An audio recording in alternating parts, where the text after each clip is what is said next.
Лидерот на ДУИ Али Ахмети на синокешниот партиски собир во Скопје, користејќи метафори во својот говор, му се обрати на премиерот Мицкоски со порака дека со загари не се ловат орли и упати критики до власта дека ги потценува правата на албанците и создава опасни тензии.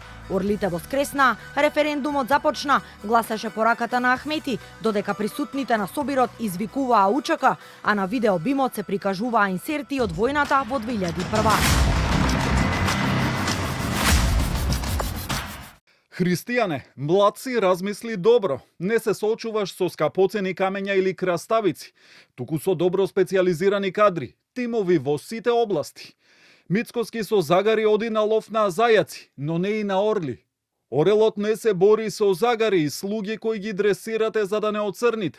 Орли, летајте високо во синилото.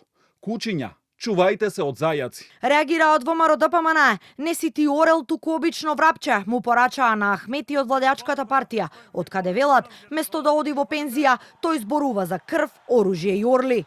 Имаме порака до Али Ахмети. Не си ти орел, туку обично врапче. А во суштина, ни вие не сте орли, туку криминални и корумпирани страчки. Најгласни се токму најуплашените. ДУИ ќе ги изгуби речиси сите општини во земјата. По изборите, очекуваме врапчињата да носат писма со понуди за коалиција, со бланко одстапки и ветувања дека ќе се реформираат. Секако дека ќе се насмееме на тие понуди, реагира од ВМРО ДПМН. Пораките на Али Ахмети до власта дека со загари не се ловат орли, не само што се навредливи за албанските граѓани кои што не ја поддржуваат ДУИ, туку ги одразуваат стравот и нервозата во мала речица од изборен пораз, кажа денеска првиот вице-премиер и кандидат за градоначалник на Чаир, Изет Меджити. Според него не е прв пат Ахмети да употребува погрдни зборови за албанците, соочен со одговорот од граѓаните. Во моментот кога си ги нарекол загари сите албанци кои не мислат како тебе, си ја завршил политичката кариера, напиша претходно Меджити на социјалните мрежи.